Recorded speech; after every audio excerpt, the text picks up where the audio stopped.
Ну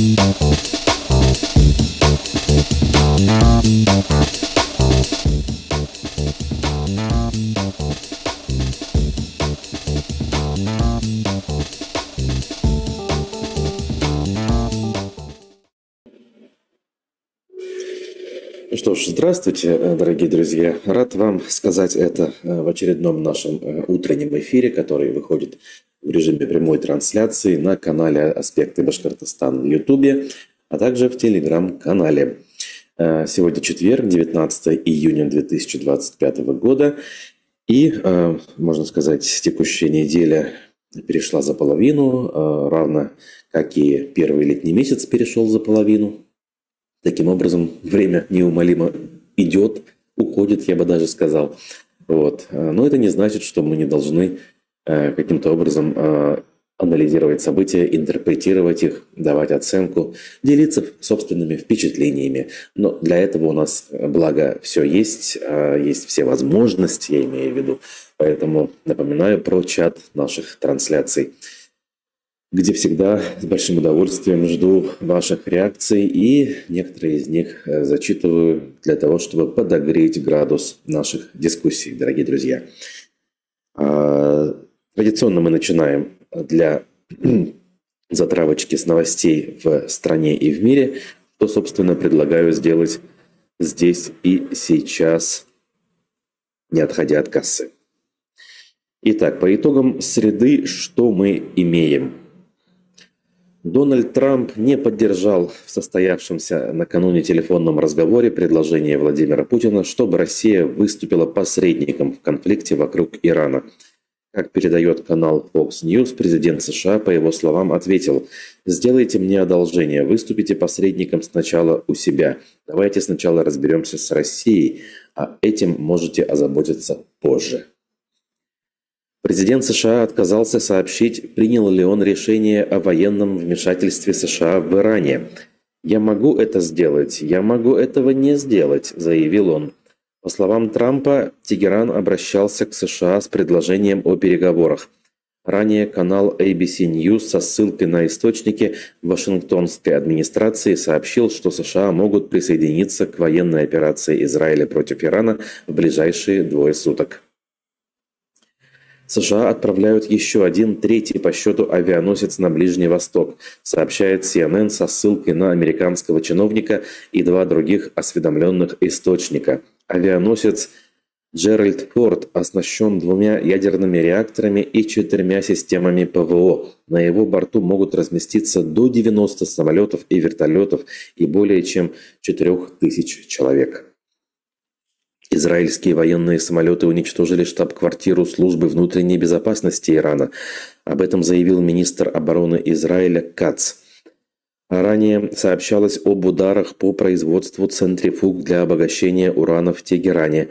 А минувшей ночью израильские ВВС атаковали иранские предприятия, производящие сырье и компоненты для сборки ракет класса «Земля-Земля» и «Земля-Воздух».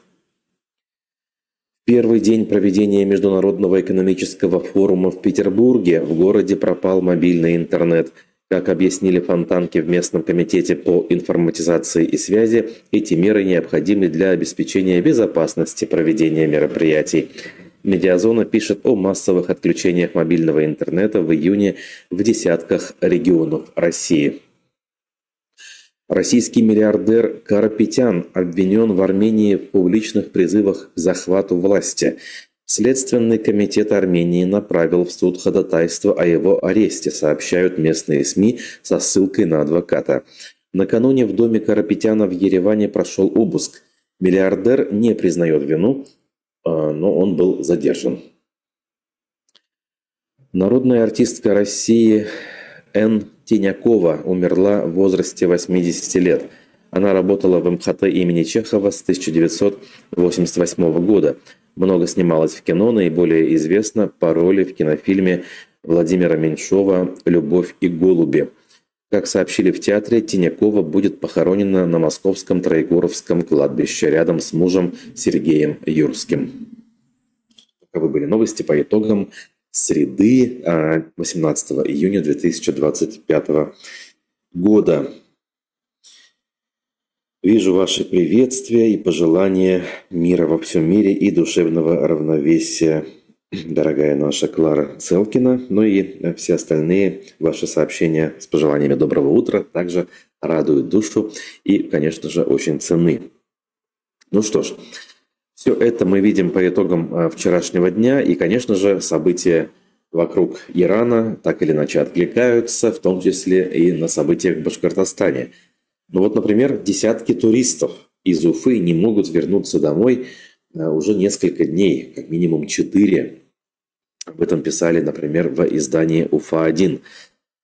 Значит, понятно, что они не могут улететь из Дубая, рейсы из которого традиционно пролегают преимущественно, прямо вот вся основная часть рейса, скажем так, пролегает над территорией Ирана.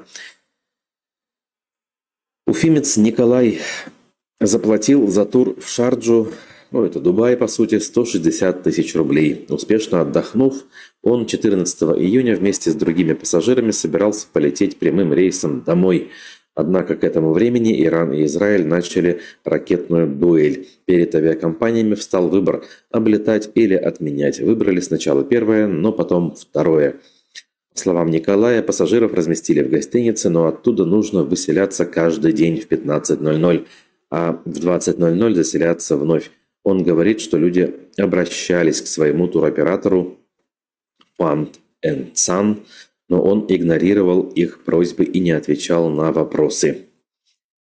Как я понимаю, Николай – это лишь пример, таких людей довольно много, и по состоянию на вчерашний день они все так же не могли вернуться в Уфу. Ну, правда, жили в условиях, судя по всему, гостиницы, поэтому особых каких-то проблем нет.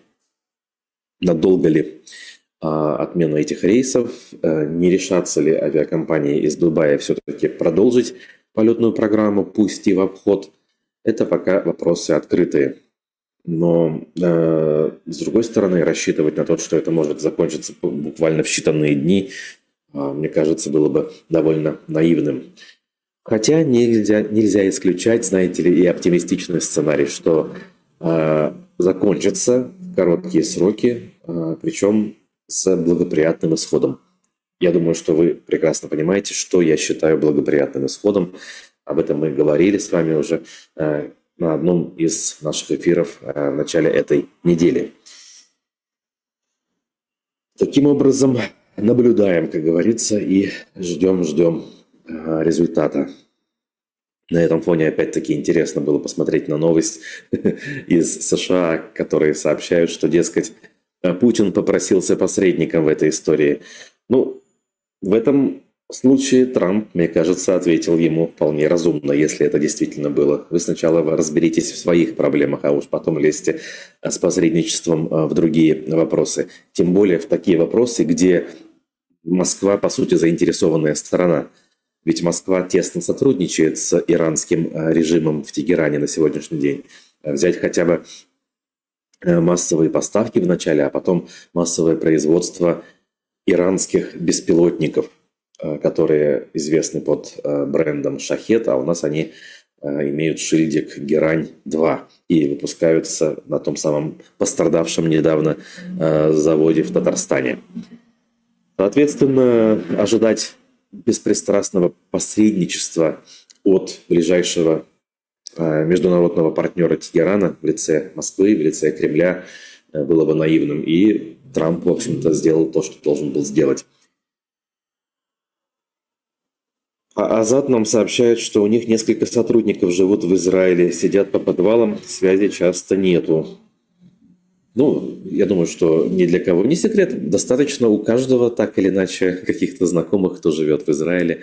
Кто-то долго живет, кто-то недолго. И люди активно публикуют репортажи о том, как они проводят эти дни, в том числе в бомбоубежищах. По ночам проводят довольно много времени, из-за чего не высыпаются. Хотя полны оптимизма, решимости и не унывают как минимум. Никто голову пеплом не посыпает и не считает, что случается что-то трагическое и ужасное, беспросветное. При том, что действительно никто не может гарантировать абсолютной безопасности, даже в бомбоубежищах. Надо это все-таки понимать и признавать. Но мы дальше двигаемся. И к еще одной новости вчерашнего дня – это Петербургский международный, с позволения сказать, экономический форум. Мы его последние годы с вами так называем исключительно. Так называемый международный, так называемый экономический. Не все с нами согласны. Туда, знаете ли, довольно много людей приезжают. Даже, знаете ли, добровольно есть те, кто приезжают за собственные деньги и издалека. Ну, например, из Уфы. Вот. И вчера, конечно же, разразились пропагандистскими, значит, новостями наши многие государственные издания, и к ним даже частные присоединились, расписывая о том, какой же замечательный стенд организовал Башкортостан на этом мероприятии. Тут прям таки заголовок. Чем удивил стенд Башкирии на Петербургском экономическом форуме, пишет Башинформ. Значит, стенд Башкортостана традиционно является одним из ярких на форуме. Он занял 390 квадратных метров площади, а самая высокая постройка достигает 4,5 метров. Это одна из башен макета Евразийского научно-образовательного центра, выполненного больше, чем в человеческий рост. Вокруг кампуса выстроена композиция стенда. Переговорные зоны представляют собой Уфимский дворец борьбы в миниатюре, а также завод БСК. Стерлитамакское предприятие отражает промышленный сектор Башкортостана, с которым регион занимает лидирующие позиции в России. Уникальный дворец борьбы олицетворяет собой крупные спортивные достижения и объекты. По их числу Башкортостан третий в стране после столицы. Это кто посчитал, интересно? Насчет третьего после столицы. Это они кого имеет в виду после столицы? Казань и сразу дальше Уфа? Не знаю, сомнительно. На стенде демонстрируется созданная разработчиками Башкортостана национальная киберфизическая платформа «Берлуга», которая активно используется в подготовке молодых инженеров по всей стране, имеет английский и китайский интерфейсы и уже вышла на международный уровень. Вот так вот. Ядром берлоги является медведь. На стенде платформу представляют два ярких персонажа, уже знакомые по прошлым годам. ПМФ «Медведь-пасечник» и в футуристической медовой броне высотой 6,5 метра, а также новый персонаж «Медведь-химик» с завода акционерного общества «Росхим». Это герой игры «Берлога Химзавод», которую впервые покажут на полях форума. Ну, буквально, я не знаю, детская сказка приходит на ум, читаешь такого рода репортажи.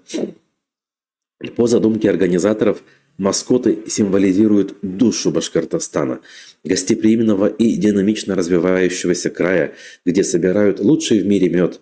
Пчелиный рой олицетворяет достижение, сплоченность и команду, объединенную для достижения больших результатов. Отдельные зоны стенда традиционно посвящены культуре, природным богатствам и туристическим возможностям Башкортостана. Вся экспозиция выражает идею спокойной силы и уверенного развития Башкортостана, надежного партнера и открытого пространства для реализации смелых инновационных идей. Вот так вот, дорогие друзья. А мы тут с вами, знаете ли, о проблемах каких-то говорим. Оказывается, все не так, все замечательно. И это Башкортостан традиционно демонстрирует.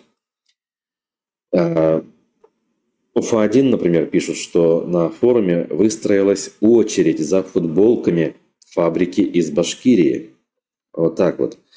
Знаете ли, футболки, которые штампует производитель «За спорт» из Ишимбая, оказывается, значит, такие тоже есть. Я ничего, кстати, про них не знал. Их стали раздавать всем желающим. На этих футболках, как пишут журналисты, выштампованы афоризмы разного рода политиков. Ну, например, Радия Хабирова. И приведена фотография с его цитатой «Увольте всех, кто еще не работает». Ой, значит, эта футболка висит самой первой и самой видимой, получается, для зрителей, которые туда пришли. И журналисты напоминают, что данную фразу Хабиров произнес еще в 2019 году, будучи в статусе в Рио руководителя региона. Там же есть футболка с другой фразой, менее известной. Вы взбодритесь там, а то я вас взбодрю.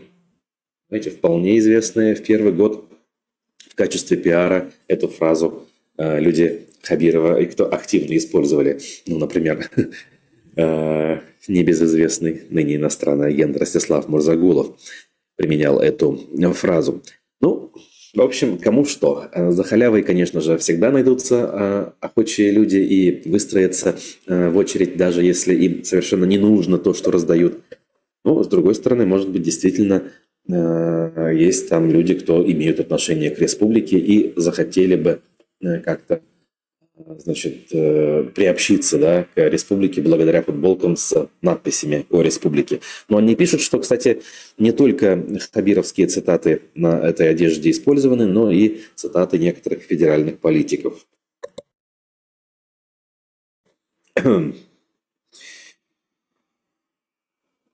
Так, что еще мы знаем про этот форум? Ну вот, мы упоминали в новостях, что связь глушат. Действительно, получала информацию из первых рук от некоторых участников данного мероприятия. Они прям-таки страдали без отсутствия, точнее, в отсутствии мобильного интернета. И радовались тому, что связь появляется, когда они оказываются на территории форума. А вот когда они находятся на подступах к этой зоне, связи действительно никакой нет, она целенаправленно глушится. Ну, опять-таки, в страхе, наверное, от прилета каких-то неопознанных летающих объектов. Хотя мы с вами прекрасно понимаем, что эти объекты вполне себе опознаны и понятны. Не знаю, насколько люди, которые за всем этим следят, которые сами на себе это испытывают, считают это адекватно. То есть не возникает ли у них мысли о том, что ну, жили же нормально раньше, да, до 22 года, и могли бы дальше жить. И форум действительно мог бы оставаться действительно международным, действительно экономическим, а не просто показухой за бюджетный счет. И могли приезжать действительно деловые партнеры, с которыми можно было заключать выгодные и многомиллиардные контракты. При этом не глушить мобильную связь, потому что страха получить в морду беспилотником не было. А вот сейчас все это есть, и это все возникло не просто так, хотя могло не возникать совершенно легко.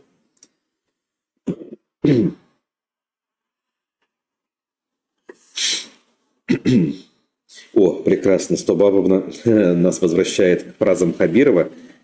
Самая знаменитая фраза «У меня большой опыт подавления всяких ненужных вещей. Ее и нужно было на футболках». Да, действительно. В моем присутствии, я помню, он эту фразу сказал. И, значит, на заседании Совета по правам человека же, по-моему, это прозвучало. Или на какой-то пресс-конференции. Неважно, где это прозвучало, но мы эту фразу запомнили, конечно же, да. И она, в общем-то, характеризует его в полной мере.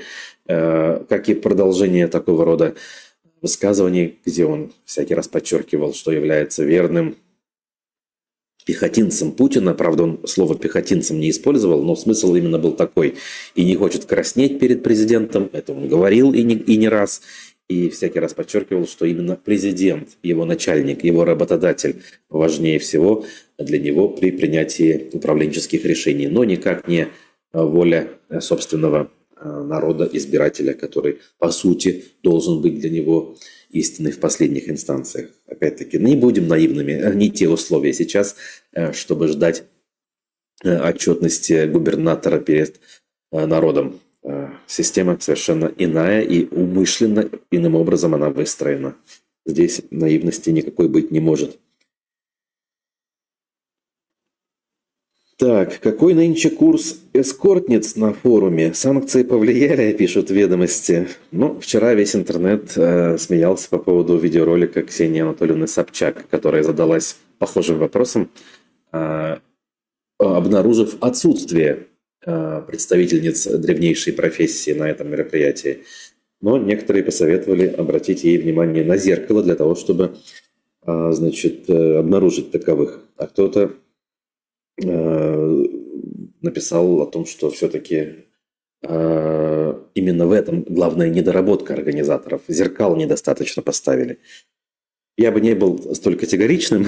Традиционно я занимаю позицию в отношении Ксении Анатольевны менее жесткую, менее жестокую даже, я бы сказал, а местами отношусь с пониманием к некоторым вещам, которые она делала, в том числе рискуя собственными позициями, теряя где-то, например, в 2011 году после выступления на митингах.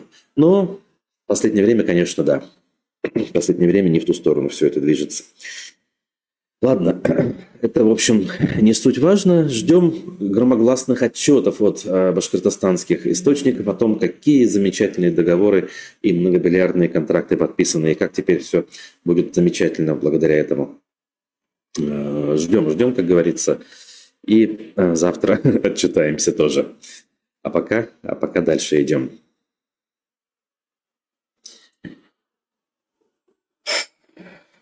К важному и, на самом деле, насущному.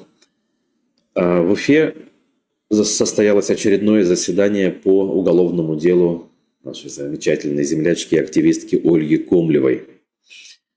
И ей стало плохо прямо во время заседания по ее делу об участии в экстремистском сообществе. В результате в зал явился врач скорой помощи. Соответственно, скорую помощь в суде были вынуждены вызвать. Известно, что Ольга Комлева страдает сахарным диабетом. Возможно, причиной ухудшения самочувствия явилось именно данное обстоятельство. Несмотря на это, заседание продолжилось и состоялось, надо сказать. Вот вы посмотрели, да, небольшой ролик.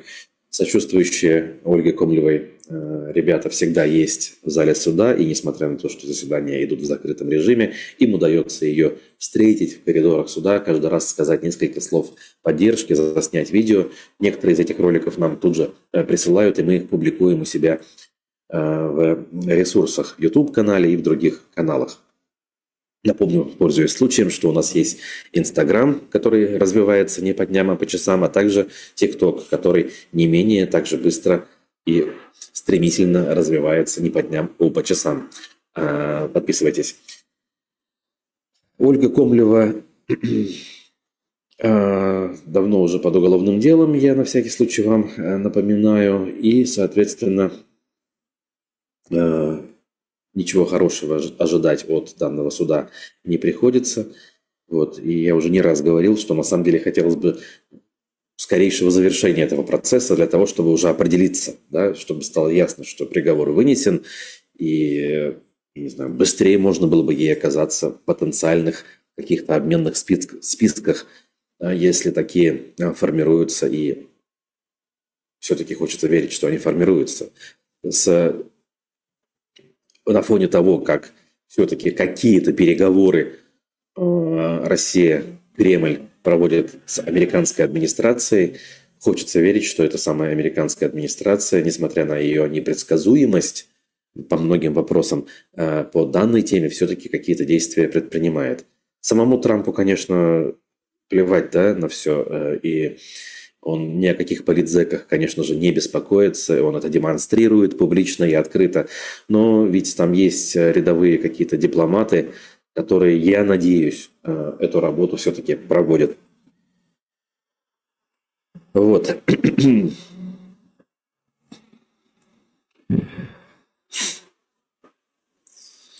Далее. Пруфы со ссылкой на медиакурсеть сообщают, что директор компании «Салаватская» ответил на все неудобные вопросы по Крык-Тетау, кроме вопроса касательно русской медной компании. Тагир Бахтигареев, так зовут данного персонажа, и он пошел таки на сотрудничество со СМИ в плане комментариев последних новостей. И давайте посмотрим, о каких новостях все-таки идет речь.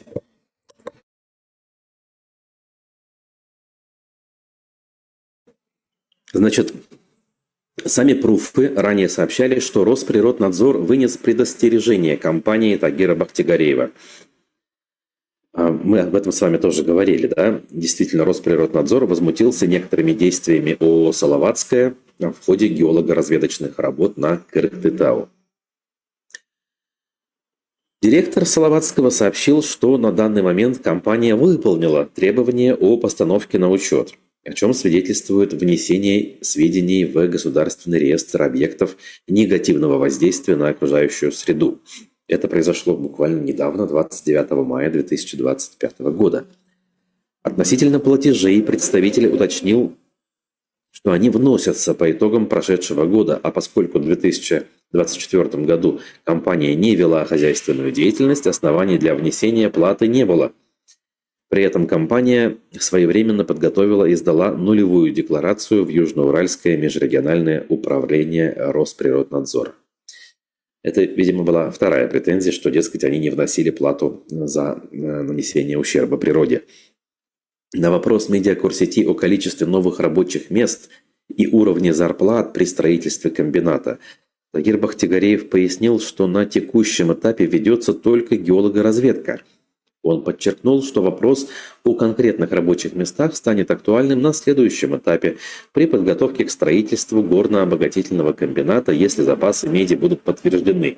То есть он намекает до сих пор, что еще не все решено, и меди там может оказаться не так много, чтобы строить комбинат. Ну да, так и поверили, да? Бахтигареев отметил, что после завершения геологоразведки компания поставит запасы на учет, затем разработает проект, который должен будет пройти все необходимые контрольные инстанции. По его словам, этот процесс займет не один год. При этом экономическая ситуация может существенно измениться за это время. Он выразил уверенность, что средний уровень зарплат в горнодобывающей промышленности за этот период вырастет. И зарплата будет минимум 100 тысяч рублей. На вопрос о возможном оттоке налогов в Челябинскую область и инвестициях в район директор ООО «Салаватская» Бахтигареев сообщил, что компания уже начала процесс перерегистрации в Абзелиловском районе Республики Башкортостан. Он отметил, что в ближайшее время в селе Аскарово откроется офис компании, где в настоящее время завершаются ремонтные работы. Ну что ж, появится место, куда можно будет официально приходить и высказывать свое недовольство.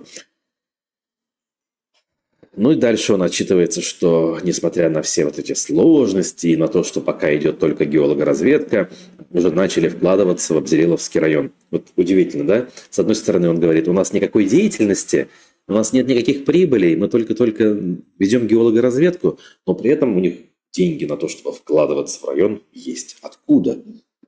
При этом ни слова про материнскую компанию, про РМК, опять же, он не озвучивает. Лицемерие на каждом шагу. Хотя бы в этом были бы честными, может быть, народ больше бы поверил и как-то больше потянулся. Но если вы не договариваете очевидные вещи на ровном месте, и эти вещи известны всем, в общем, грош цена всем остальным вашим обещаниям. Вот что я могу сказать на все это.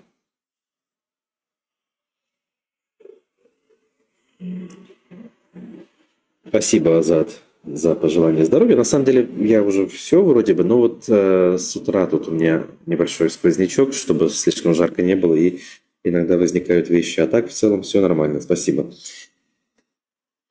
Так, ну а еще одна новость, связанная с промышленным развитием Башкортостана, прилетела с неожиданной стороны. В правительстве республики планируют возобновить работы по проекту Башкирской атомной электростанции в Агиделе, сообщил премьер-министр республики Андрей Назаров в публикации во ВКонтакте. Цитата. «Планируем совместно с Росатомом включить проект нашей будущей атомной электростанции в генеральную схему размещения объектов электроэнергетики на период до 2042 года». Если внимательно присмотреться к формулировке, здесь он буквально утверждает, что электростанция не просто там планируется или является намерением, а будет. Видите, он пишет «наша будущая АЭС». Что ж, видимо, пока мы с вами тут дремлем, этот вопрос в втихаря уже все порешали, и, конечно же, никто не планирует спрашивать у людей их мнение. Хотя, знаете ли, именно благодаря мнению людей в 1990 году проект был заморожен и, ну, можно сказать, буквально ликвидирован.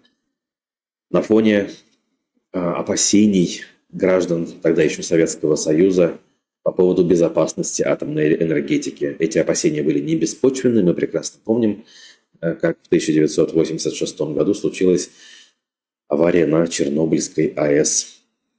И тогда казалось, что это ставит вообще крест на развитии атомной энергетики. С тех пор прошло, конечно, много лет, 40 лет буквально уже скоро, да? Вроде как человечество успокоилось и вновь поверило в атомную энергетику. Однако же, ну, обобщать, наверное, не стоит, говоря человечество. Ну вот, например, в Германии во время руководства этой страной Ангелой Меркель было принято решение отказаться от атомной энергетики полностью. За это решение, кстати, критикуют ее и ее команду, но страна так или иначе живет и действительно перестраивается. Вопрос электроэнергетики сейчас не так остр, в том числе за счет экологически чистой энергетики все эти ресурсы восполнимы. Но если говорить о нас, знаете ли, в августе 2022 года по приглашению хороших знакомых мне удалось побывать совершенно случайно. Вот в Агиделе как раз впервые в жизни я там был, первый и последний раз, и, собственно, на объектах этой электростанции. Были мы там с целью отдыха, и отдых был на берегу канала, который прорыт от Белой к объектам электростанции, прорыт, понятно, 80-е годы, ну, видимо, для того, чтобы снабжать водой будущую электростанцию. Сейчас этот канал представляет из себя прекрасное место отдыха, удобный берег для плавания, огромное количество рыбы. В общем, там люди плавают на катерах, лодках, рядом выстроены места отдыха. В общем, все хорошо. И, знаете ли, ничто не предвещало беды. На тот момент и не возникали мысли о том, что все-таки проект электростанции может возобновиться. Хотя, наблюдая за тем, как недостроенные здания законсервированы, можно было предположить, что абсолютно до конца крест на этом еще не поставлен. И вот проходит почти 3 года, и мы узнаем, что у нашего руководства планы наполеоновские буквально на эту электростанцию. Не то чтобы лично я категорически против. Опять-таки, наверное, если говорить про современный уровень развития данных технологий, то, в принципе, отказываться от них было бы глупо. Но добавлю традиционное свое, наверное, не сейчас. Опять-таки, такие важные вопросы хотелось бы все-таки максимально надолго отсрочить до тех пор, когда жители Башкортостана действительно смогут принимать участие в реальном обсуждении таких проектов. С учетом всех за и против, с учетом открытой дискуссии, смогут сами принимать решение, а нужно ли им что-то подобное. Пока этих возможностей нет, такого рода проекты нужно всячески замораживать как-то и откладывать в долгий ящик. Так, удивительно, без VPN работает YouTube, вы пишете, надо же, все еще такие вещи бывают. А вот Азат пишет, что атомная станция – это хорошо, это чистая энергия. Ну, вообще да, то есть говорю, то есть есть у нее плюсы, вот, но не в условиях нынешнего режима, так скажем. Тот же самый премьер Назаров стал героем публикации медиакор-сети на тему вероятной отставки. У нас, знаете ли, редко пускают слухи о том, что уходит в отставку премьер-министр. Чаще всего такие вещи пишут о главе республики, о Хабирове. Причем это происходит, как-то, знаете, волнами. Эти волны нарастают, потом спадают. К этому мы привыкли и, в общем, относимся с определенной степенью юмора. А вот про Назарова обычно этого нет. Но и тут вот мы видим вдруг возникновение такой новости. Смотрите. Ряд авторитетных источников допускают увольнение главы башкирского кабинета министров в ближайшее время. Продолжить карьеру Назарову предлагается в корпорации «Росхим», которая в июне 2025 года, ну то есть только что, выкупила более половины акций башкирской содовой компании, оставив доверительный контроль над предприятием за властями региона. Тот самый Росхим, о котором мы с вами в последнее время часто упоминаем в привязке к башкирской содовой компании и судьбе шиханов в нашей республике. Росхим, как известно, государственная, по сути, корпорация, которая управляется друзьями Владимира Путина по фамилии Ротенберги. Именно она прибрала БСК, которую на фоне победы на Куштау под шумок Владимир Путин национализировал для начала, ну а потом, соответственно, передал своим доверенным людям. В этой связи я традиционно высказываю опасения насчет судьбы шиханов в целом и Куштау в частности. И говорю о том, что если вдруг не вновь позарятся на шиханы, сейчас ни сил, ни средств у людей не будет на их защиту. Вот. И мы видим, что Назаров претендует на высокую, видимо, должность в этом холдинге. Это меня, ну, в общем-то, не удивляет. То есть менее пыльная, менее неблагодарная работа, нежели работа премьер-министром, при этом более денежная, разумеется. А за последние годы после Куштау наверняка действительно у него хорошие контакты сложились с теми людьми, кто там трудится, а там трудится никто иной, как Эдуард Давыдов. В прошлом просто директор БСК, а теперь он там на Росхиме, чуть ли не главный, по-моему, да, один из главных топ-менеджеров. В общем, все это дело действительно кажется возможным и логичным. Вот. Так, дальше наши коллеги делают предположение о том, кто же может стать премьер-министром в замену Назарову. И вот здесь они ставят на регионального министра промышленности, энергетики и инноваций Александра Шильдяева, а также вице-премьера. Он две должности на сегодняшний день совмещает. Шильдяеву 44 года, он уроженец Саратовской области, окончил Башкирский государственный аграрный университет. Кстати, примерно в одно время мы учились. А дальше проходил подготовку в Баксу. Вот. И, кстати говоря, сразу после окончания университета, ну, или не сразу, точно не скажу, он участвовал в программе обмена и проходил стажировку в Германии. Это очень была известная история. Имею в виду не только его стажировка, а в принципе такого рода стажировки. Они до 2022 года продолжались многие годы, и огромное количество выпускников аграрного нашего вуза эту программу прошли. Кто-то даже остался на работу и давно уже натурализовался здесь без каких-то политических соображений, просто исходя из экономического положения и целесообразности. Вот Шильдяев был одним из хороших выпускников, действительно успешных, и проходил эту программу. Мы одновременно готовились к прохождению этой программы, надо сказать. Вот. Просто я тогда пошел немножко другой дорогой, а вот он пошел своей дорогой. Так. Ну, а Азат тут далеко заглядывает буквально.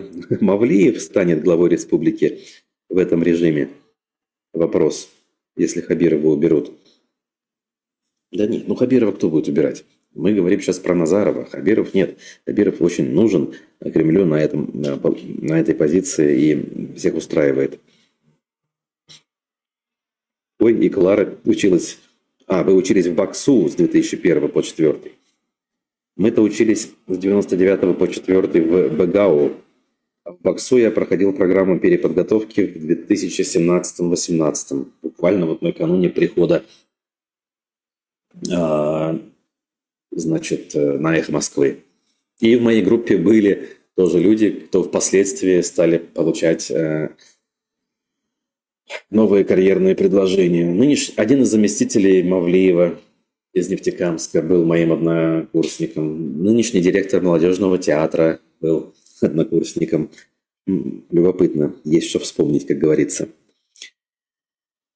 Вот, но Азат спрашивает, может ли остаться он, видимо, Мавлиев. заняв пост главы республики, если вдруг режим сменится. Ой, как далеко мы с вами заглядываем. Все может быть, скажу я вам в ответ на этот непростой вопрос. Вот. Но мне кажется, это немножечко преждевременные рассуждения. Вот. У меня была очно-заочная форма, пишет Клара Целкина. Ну, понятно. Так. В общем, ждем, что там будет с Назаровым и с Шельдяевым. Посмотрим, насколько эти прогнозы правдоподобны. Еще одна новость, знаете ли, совершенно неожиданная для нашей повестки дня. Супруга американского дипломата оказалась родственницей бывшего владельца башкирской содовой компании. Не скажу, чтобы это прямо сверхважная новость, но очень любопытная. Британская газета «Телеграф» утверждает, что Юлия Кириллова, это племянница бывшего совладельца БСК, вышла замуж за Даррена Битти, исполняющего обязанности замгоссекретаря США по публичной дипломатии. Ну, то есть важный человек в администрации Трампа. После назначения Битти закрыл подразделение Госдепа, которое занималось борьбой с российской пропагандой. Ну, то есть человек замешан в прокремлевских поступках. Понимаете, да? То есть блокировка деятельности условно «Радио Свобода», я сейчас условно пальцем в небо тыкаю, это можно интерпретировать как работа, ну, если не на Кремль, то, по крайней мере, в некоторых интересах Кремля. У самой Кирилловой известно, что родилась она и училась в Москве. Дальше продолжила образование в Канаде и США. В 2021 году вышла замуж за Битти и переехала в Вашингтон. То есть это случилось не вчера. По данным «Телеграф», ее дядя Сергей Черников был крупным акционером БСК, получал личную благодарность от Путина. Позже его обвинили в махинациях, а компанию национализировали. Ну, в общем, сегодня мы национализацию БСК с вами вспоминали буквально несколько минут назад. Сама Кириллова назвала публикацию «Телеграф» злонамеренной бессмыслицей и подчеркнула, что ее дядя не был чиновником, уже 5 лет в изгнании и критиковал российские власти. В Госдепе заявили, что публикация основана на слухах, а Битти действует в рамках стратегии внешней политики США. Так, ну, разумеется, украинские СМИ на это отреагировали жестко. Вот в американской администрации чиновник, который работает на Кремль. Но другие пишут, что действительно то, что человек был акционером БСК, вовсе не означает, что он сейчас работает на Кремль и ему сочувствует. Возможно, как раз-таки наоборот. И здесь я, конечно же, оставляю в этом смысле право этому Сергею Черникову на реабилитацию, что ли, да. То, что он был раньше акционером до 2020 года, ну что ж, там все вопросы касательно того, как они работали с общественным мнением в республике и как они пренебрегали мнением местных жителей. Вот за это можно бы, знаете, покритиковать бывших акционеров БСК. А за то, что сейчас, ну, нет проблем. Сейчас они уже с ними не работают. Вот такие вот у нас любопытные, местами неожиданные новости сегодня сформировались.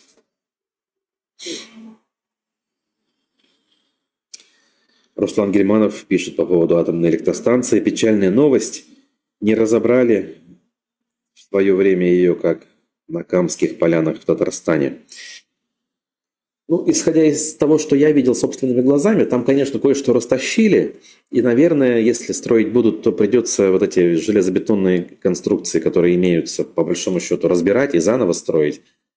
Но такая вот генеральная, скажем так, инфраструктура в виде водных каналов, дорог, это все есть. И в некотором роде им может быть проще, это правда.